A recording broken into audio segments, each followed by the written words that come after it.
好，来，各位弟兄姐妹，大家平安。平安。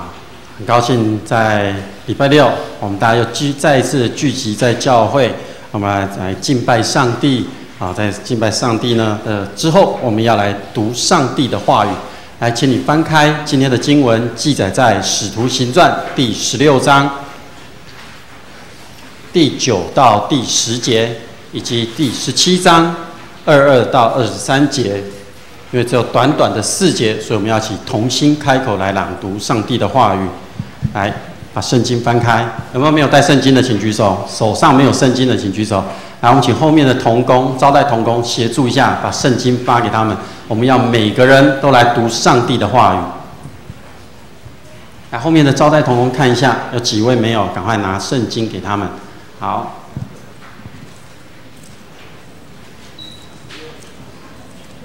使徒行传你手上有圣经的请翻开使徒行传16章9到10节，以及17章22到23节。好，来，赶快翻开你的圣经。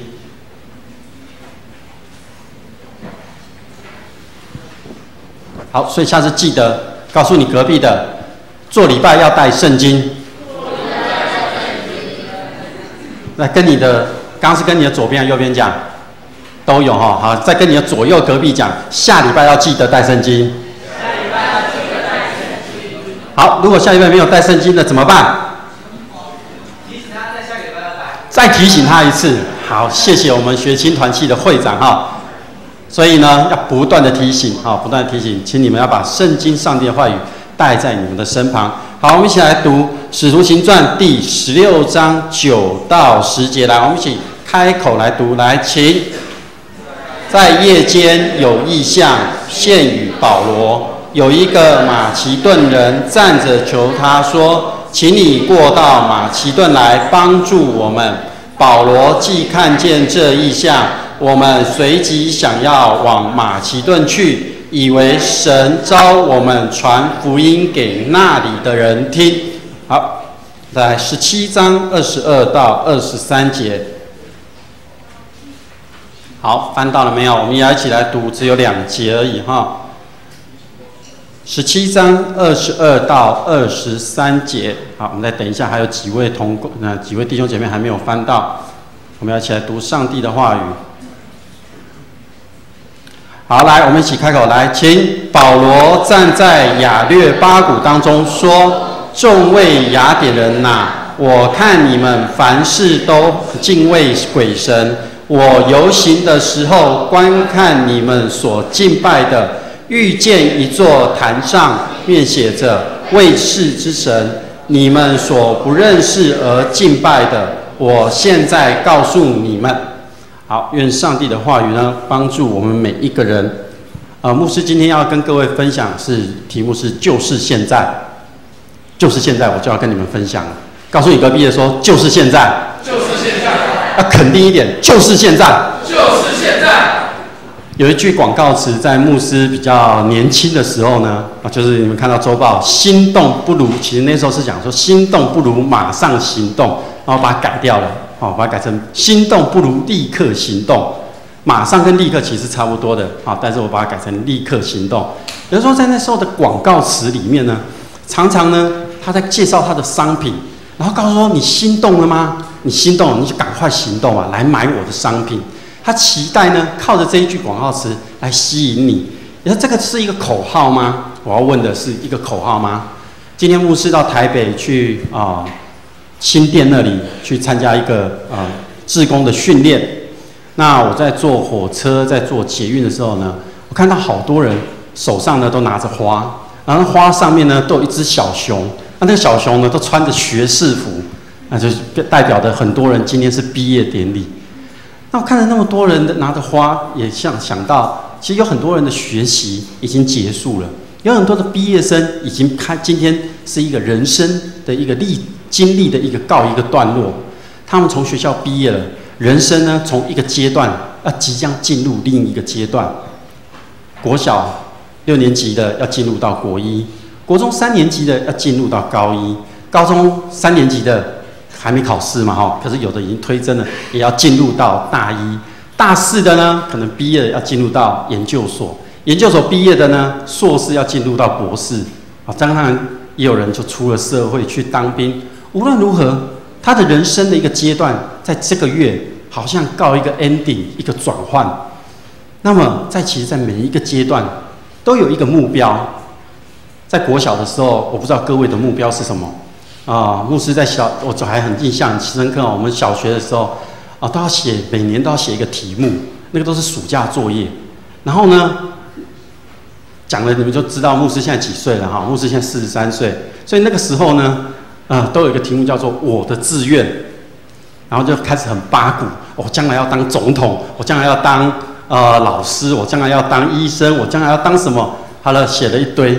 但是那个只是一个目标，而且我们有可能在那个阶段，我们不明白那个目标到底是我们写这个目标到底是为了什么。可是随着年纪的增长，等你到了国中，你很清楚你的目标，我将来就是要考到哪一间学校，我要读哪个科系。到了高中，我又在想我要读哪一间大学大专，我要将来要走哪一条路。大学毕业了就开始考虑，我要进入就业市场，还是我要继续考研究所。人生当中，我们一个阶段一个阶段一个阶段都有不同的目标一直在前进。那么暑假即将到来，我不知道在座的各位同学们，你们有什么计划？我想可能有很多人都已经预备好了，也都准备好了，在准备说我暑假要到哪边玩，我暑假要做哪些事情。在这个计划的过程里面呢，你会想到要去做这些事。那么在这些事里面，你最后会决定我要做哪些事。那是因为你被你所看到、听到的这些东西以后，你决定我要行动。比如说，有人可能说，我暑假呢要到澎湖去玩水，要到垦丁去玩水，这个就成为你一个动力。有人说我暑假呢要去爬山，我就要去爬哪一座山，或者是呢我在家里呢就跟家人一起玩。无论如何，当你看到了、听到了哪一件事，你会心动而立刻去行动呢？有一个寓言故事，这个寓言故事呢，也是一种心动的寓言故事。在讲有一个人，有一个那个人，他拿了一把斧头，他到山里面去砍柴。然后呢，当他去砍柴的路上呢，他很累，这把斧头呢，他又是向他邻居借来的。然后他就往山里面走，经过了一个湖，就他就看了看那个湖，在那边休息。不小心呢，这把斧头掉到水里了。哇！他就在旁边嚎啕大哭，因为这把斧头怎样是跟人家借的，而且这把斧头呢是为了要生存用，要砍柴用的。他在那边嚎啕大哭。就水里面呢，就浮出了一个神仙，好了哈，我们讲神仙，浮出了一个天使，好了，不要讲神仙，讲天使，就问他说：“你在哭什么？”那这个人就告诉他说：“我的斧头掉了，它对我有多重要。”讲了一堆之后，这个天使呢就沉到水里面，拿了一把斧头，一把金的斧头，说：“这把斧头是你的吗？”就他说：“不是，这不是我的。”天使又沉到水里面去了，又拿了一把斧头起来说：“这把银的斧头是你的吗？”他说：“不是我的。”天使又沉到水里面去，拿了一把斧头起来。哦，这个人很开心说：“对对对，这就是我的斧头了。”当这个人拿着这个斧头，他很开心。天使就告诉他说：“因为你很诚实，所以呢，我把这里金的斧头和银的斧头呢，通通给你。”哇，他就很高兴，也忘了砍柴，就回家了，把斧头还给他的邻居。他邻居一听到斧头掉到水里耶，然后有2把斧头，一个金的，一个银的，可以带回来。哇，这个邻居呢就心动了，他就立刻行动，就按着他所走的路线呢，去到山里面。结果呢，他一样故意呢到那边，他就把斧头丢到水里，然后就在湖旁边嚎啕大哭。天使就出现了，你在哭什么？他说：“我的斧头掉到水里了。”哦，天使说：“哦，原来如此。”就沉到水里，拿了一把金的斧头出来。我这把斧头是你的吗？啊，对对对，这把是我的，而且我还有另外一把。哦，天使就沉下去，又拿了一把银的斧头出来，说：“这把也是你的吗？”他说：“对对对，这把也是我的，可是还有一把。”这天使沉下去，再说：“哦，对对对，这一把是我的。”天使说：“对不起，因为你不够诚实，所以呢，这3把斧头你都没有了。”这个故事好像是一个心动，看见人家拥有了，他就立刻行动，去想要获得。有时候我们会被那个心动的东西所吸引，但被吸引的却不是非常的正确。保罗一样，保罗一开始他也是有这样子的一个行动力。当保罗他还没有被光照之前，我们来看看保罗。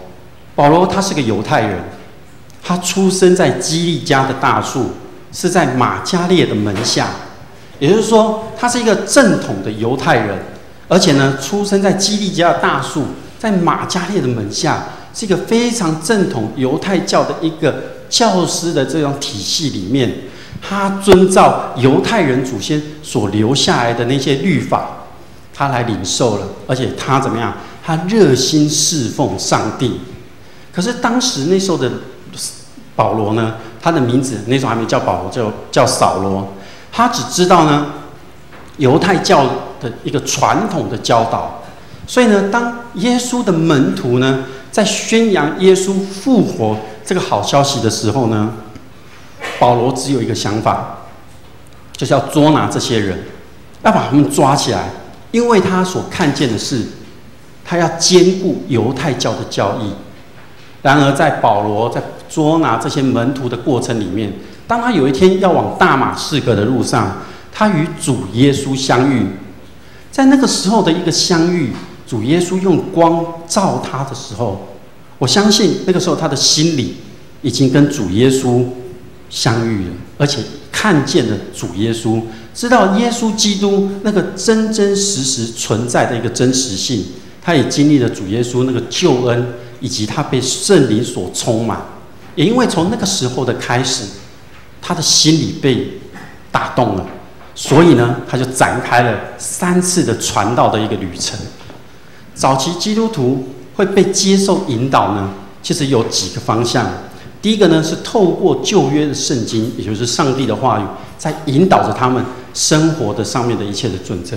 第二个呢，是透过一些使徒们他们所宣讲的意象，或者是他们所讲出来的预言。第三个呢，是透过他们的环境，这个环境里面带给他们什么样的一个启示。第四个呢，是透过其他基督徒的一些忠告或建议，他们来接受这样的引导。以及呢，最后一个是他们会透过直接的一个沟通，有可能是一种内在的一种主观的一种沟通。就不论是哪一种，保罗呢，其实都是被圣灵差遣到各地去。比如说，保罗被圣灵差遣到塞浦路斯，在那边遇到一个有法术，而且是假装先知的一个犹太人，他去遇到了他。保罗也继续被差派，一直被圣灵带领到安提阿、以哥念、路斯德、美西亚，以及到了我们今天圣经我们读的特罗亚这个地方。在这个地方，保罗所看到的上帝给他的这个意象呢，是在晚上的时候所看见的。经文上写说，在夜间有异象现于保罗，有一个马其顿人站着求他说：“请你到马其顿来帮助我。”这是保罗第一次或是唯一的一次领受异象吗？没有的。其实保罗在哥林多教会的时候，也是在夜间。在那个夜间的时候，保罗所领受到的异象是，夜间主在异象中对保罗说：“不要怕，尽管讲，不要闭口，有我与你同在，没有人下手害你，因为在这城里我有许多的百姓。”圣灵的带领，异象给保罗。保罗在他的生命历程里面，他不断的领受这样的异象，不断的领受上帝的带领。尤其是当保罗在第2次旅行传道的时候，他原本计划要去加拉太，或者是往亚细亚这个地方去，可是呢，他却突然想往特罗亚这个地方。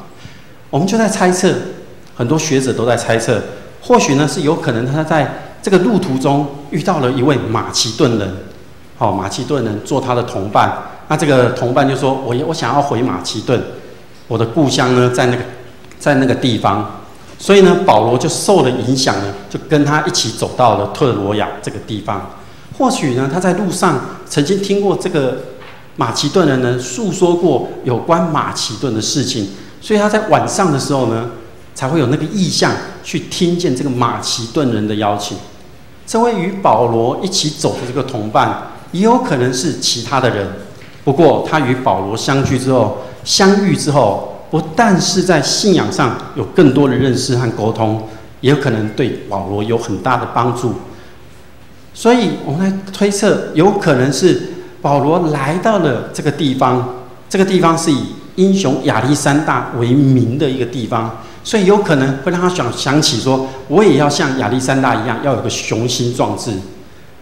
那亚历山大我们都知道，他过去呢，他从欧洲横跨到亚洲，他的国度、他的帝国的势力非常的大。然而现在保罗也有可能想要这样，他要让福音呢从亚洲呢传回到欧洲去。所以不论我们从是不是他的同伴，或者是他知道马其顿的一些事情，不论如何，我们怎么推测，我们如何去追查，我们都可以从经文里面再次的去看见，其实保罗顺服了上帝的旨意，他去做。保罗在不同的时间，他看到了并且领受到的意象，其实都不太一样。不过从这些意象，它这背后的一个真正的意义是什么？他真正所要传达的是什么？他所要传达的是，基督必须受害，就是被钉在十字架上，然后从死里复活。基督必须被害，这个福音的消息，而且是从死里复活，在当时是一个震撼。那么现在的我们有没有看见这样呢？我们看见了什么？我们是不是在我们生活当中，我们这个时代，我们周围很多的3C 产品，电脑啦、手机啦，还有很多的这样的3C 的产品。我们也有很多的明星，哈韩啊、韩风啊，在牧师的那个时代是哈日剧啊，你们现在是哈韩剧啦，我不知道对不对，但是每个时代都有每一个时代的背景。也有可能像前一阵子有一个线上游戏叫黑暗什么的，很轰动，每个人都在排队，甚至还在谩骂那个伺服器宕机怎么样。也有可能有一些名牌，我们迷失在这当中。牧师现在邀请你们把眼睛闭上，去回想，在你的生命历程里面，从你有记忆开始，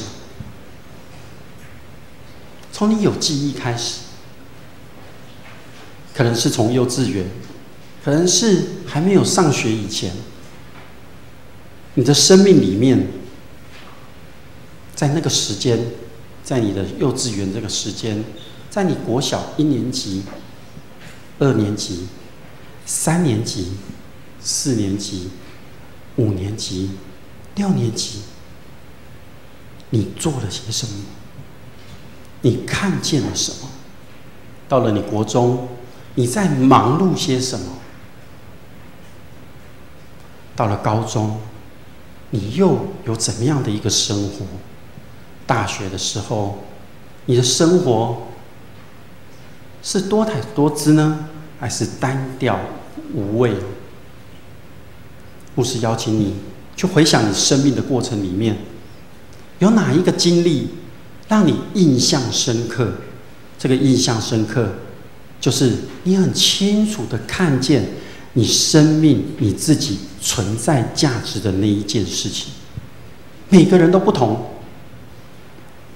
我邀请你仔细想一想。当你想到之后，牧师要邀请你摆上一个祷告。这个祷告是在你生命的此时此刻和过去你所领受到的那个时刻，你与主耶稣已经真正的相遇，是因为此时此刻你与主耶稣相遇了。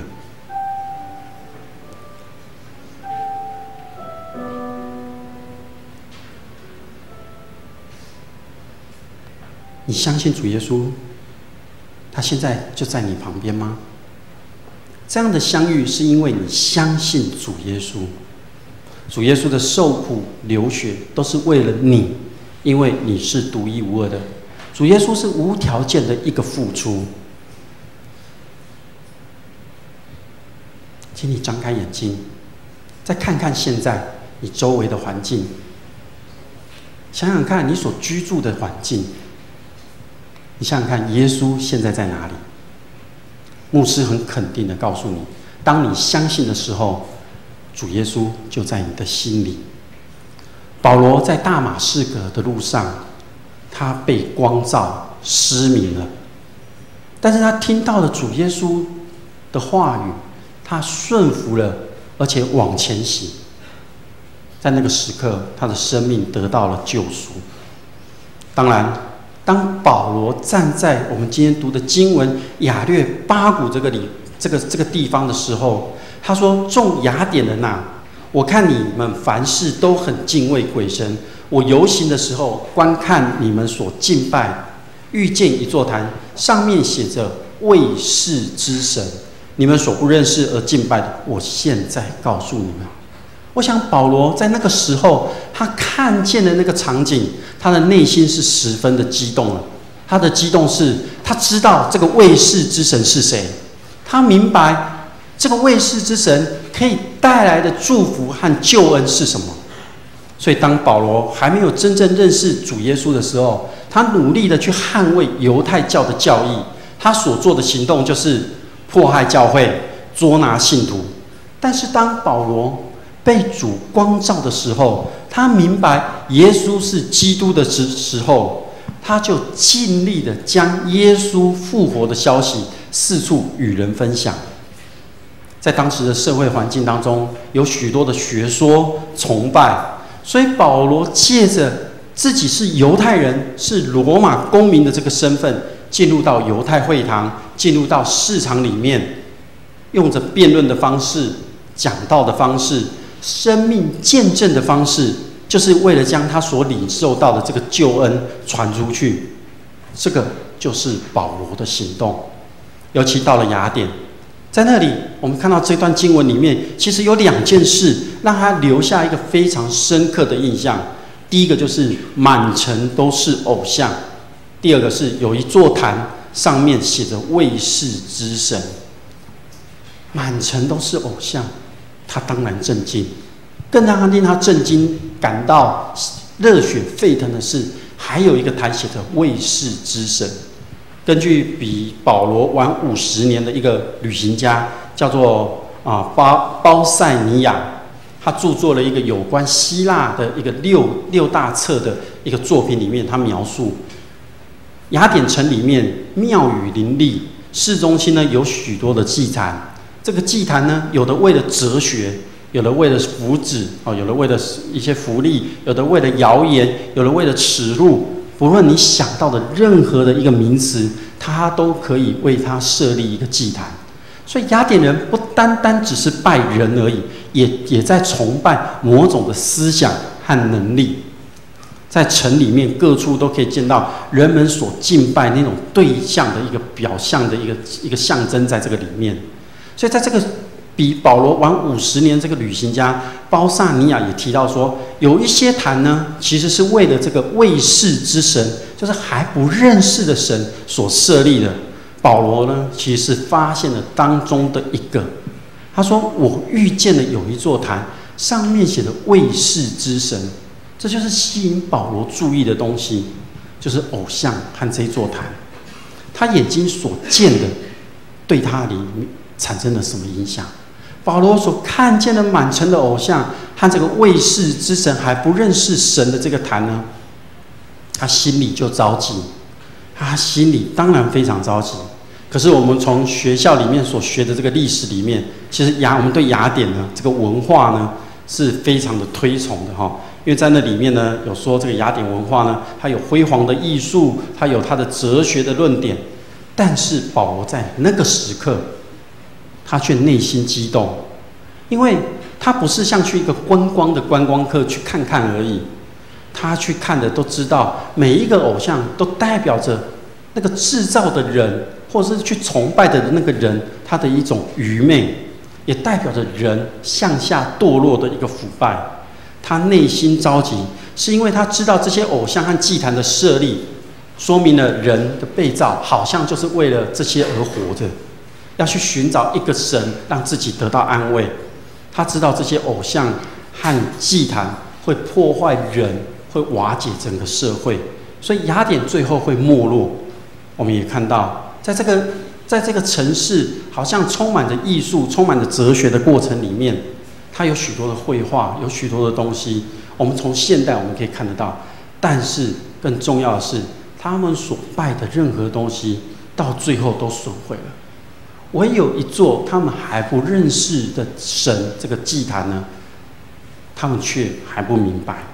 所以保罗很着急的，他内心有一股热情，想要赶快告诉他们，他就是要用真理来对付这些谎言，要来对抗在当时那些学说。所以呢，雅典给保罗最初的印象是吸引他的注意，然后呢，最后他的内心激动，这样的一个印象也激发了他的服事。他立刻开始工作，他在会堂里面，他在市场里面，他在任何地方，他就是勇敢的站出来，要将正确的真理呢，就在当时要很清楚的告诉那个地方的人。他也在鼓励信徒们要站出来，要来诉说耶稣是基督死而复活的一个信息。保罗当时的境遇其实跟我们现在蛮相像的。过去我们的生命里面，从小到大，我们可能都是以我们自己为中心。牧师是第一代信徒，在我还未认识主之前，我是以自己为中心。国中为了联考，高中的联考，考完了，好像完成了一件事。高中毕业了，应该要考大学联考，但是叛逆的我，却考完了没去念。我现在有些后悔，我应该去念。我们那时候的考试不像现在，现在比较容易，比较有学校念。因为自己的叛逆，以自己为中心，所以失去了一些东西。后来出了社会，当完兵，出了社会，还是以自己为中心。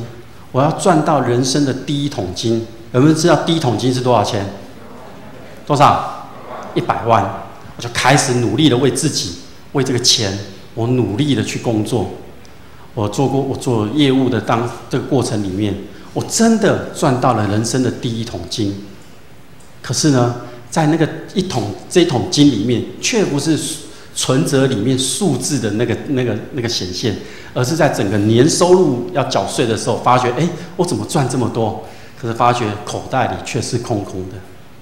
过了这样的一个阶段，慢慢的，有人告诉我，你应该要到教会来。认识了上帝之后，目标渐渐的转，看见了社会上真正的需要。看见了自己在哪个方面可以做的。我想我们人生的目标不单单只是为了读书，为了考试，为了某些事情而已。更重要的是，在你的生命里面，有没有一个你还不认识的神，你应该去认识的呢？还是说，我已经认识了，我知道主耶稣，我也知道复活，但是你有没有真正的明白和认识呢？过去我们会以自己为中心，每天上班的人可能会说，我只要完成自己的工作就好了。同学呢，可能说我只要在乎我今天考试有没有考好，我什么时候可以下课，我什么时候可以放假去玩。我们却没有真正的去明白上帝真正的旨意和那个恩典。上帝给我们每一个人有丰富的恩典在我们当中。牧师在这边不是说你就不用考试了，你就不用干什么，就坐在那边。不，牧师要告诉你的是，那个恩典必须你要努力去付出的是，你要尽你的本分。当你尽本分的时候，这个恩典就临到你。而且你要怎么样去尽你的本分呢？以上帝为中心。我想我们在读书的时候，常常会说，我读不来，我没办法安静下来。牧师在神学院的时候，我也是会，我说这个对我太难了。可是往往当我安静心祷告的时候，上帝的恩典和智慧就临到了。你就能看得懂、明白这些事情。我想在座的很多同学，你们都有这样的经验：当你祷告的时候，很多事情就顺利的解决。我最近好像不知道从哪一个地方看到某个同学，他说他只看到他读书前他就祷告，就他只看了一部分，结果考试出来就考他看过的那一部分。当然不是叫你们说每次都这样，但是有时候是我们，如果你将上帝摆在第一位的时候，很多时候你不一定要在乎那个分数的高低，而是在乎你有没有亲近上帝。我们都说敬畏耶和华是智慧的开端，唯有你跟上帝相连结的时候，上帝会赐给你丰富的智慧。我们现在所处的环境，我们没有真正明白上帝的旨意和那个恩典，没有关系，我们可以从现在开始学习保罗用他的行动来回应上帝的恩典。我们现在所处的这个环境，就很像是保罗站在亚略巴谷的那个时候，四处都充满着偶像，有民间宗教的偶像，有明星的这种偶像，有物品的这种偶像，四处都要人们四处去找寻这些东西来满足安慰他们的心灵。有些人他觉得我要拥有某种的3C 产品，我才可以得到满足。有些人说我要拥有那个 online 上面的这个游戏，我才能够满足。然而我们的生活却常常被这些东西所占据了。我相信他们已经忘记了那个他们还不认识的这个神到底是谁。但是我相信我们各位，你们都明白亚略巴谷的祭坛上这位还未认识之神是谁，他就是主耶稣，就是上帝。我们也都知道耶稣为我们牺牲，而且付上了极大的代价。那么牧师这边要来挑战你们，暑假即将来临的时候，不论你是否已经计划好要去哪里，要做什么，要参加各种营会或活动，或者是好好的玩一整个暑假，不论你已经计划好什么，牧师要请你在这个时候加上一件事，就是你能为主耶稣做什么。其实在你参加的任何的营会活动，或是在任何的场所里面，都可以为主来做见证，可以来荣耀上帝的名，使人得到益处。刚刚在礼拜前的一个祷告，我们有说到暑假的营会，我们有大概有600多个孩子，教会以外的孩子要来参加这个营会。当中有辅丰国中，有大有国中，有桃园国小，有大业国小，有些是学员，有些是青年志工。不论他们是谁，不论他们的身份是什么，你能不能为他们做一些什么？可以为他们祷告吗？可以在营会的时候来关心看看他们吗？还是你可以做更多的东西？牧师要你加在这个暑假里面，我要邀请你一定要做一件传扬耶稣死而复活的事情给一个人。所以牧师现在邀请你们把眼睛闭上，我邀请你们在此时此刻跟上帝来立约，要成为那个真正传扬福音的人。但是在立约之前，你要再一次的宣告你确信，你相信主耶稣是你的救主，要再一次的确认主耶稣死而复活的救赎的恩典。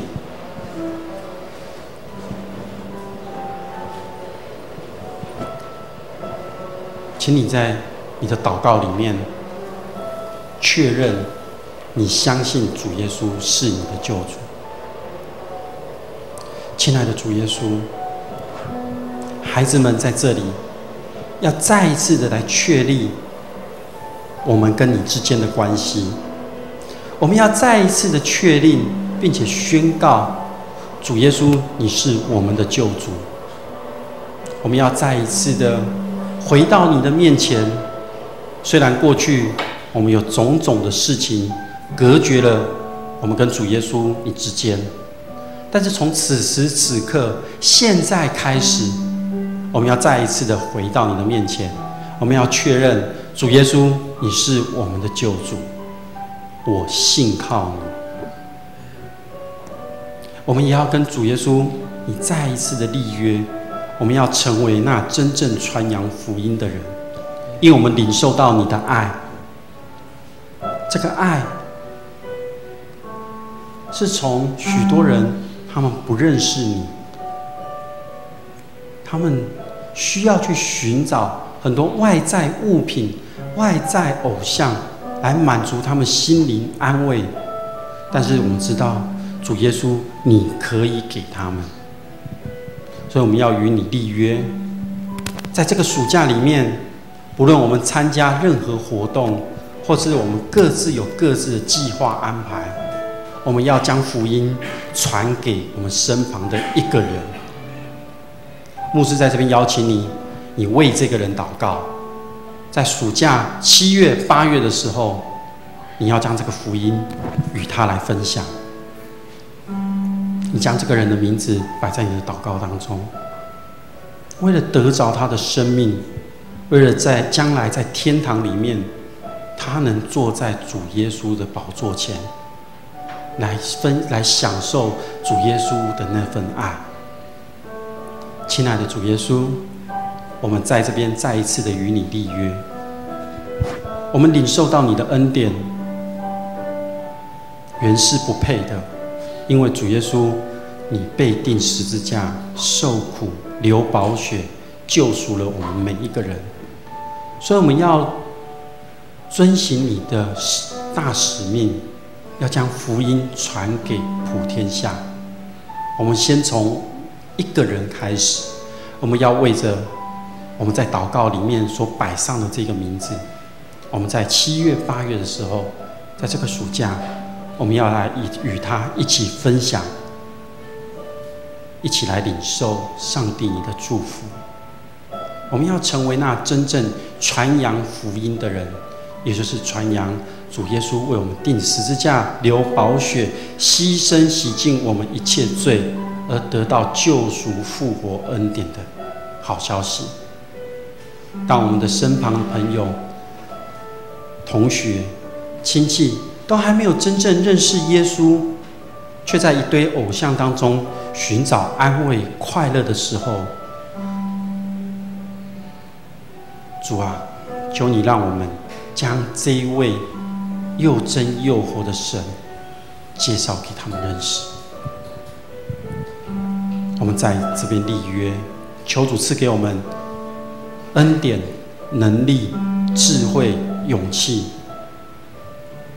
像保罗一样，不断的传扬你的好消息。祷告，奉靠主耶稣基督的名，阿们。当你身旁有一堆的朋友，他们还不认识上帝，他们还不认识耶稣的时候，他们还在一堆的迷失在一堆的偶像，不论是物质的，不论是明星的，你的心如何？你很着急吗？你的着急是不知道跟他们讲什么，还是你着急的是我要赶快将这个福音传给他？你有高兴吗？高兴说我有这个机会可以将这个福音介绍给他。你有不平安吗？因为他们沉沦在那个偶像里面，还是你很平静，在领受上帝给你的呼召，上帝给你的意象？牧师更希望的是，你们要将自己当初被感动的那个点，与这个人来分享，与你在刚刚被祷告中提名的人这个分享，要让人看见、听见，然后就知道你是主耶稣的门徒。经文里面有一段说，保罗看见满城的偶像，心里着急，于是在会堂里与犹太人和近前人，并每日在世上所遇到的人辩论。他很着急，要将这个道理说明白。你看见了吗？你看见了在你身旁的人是否也像这样呢？你心里着急吗？就是现在你要行动了。在这个暑假当中，我们要将这个福音传出去。我们用这首歌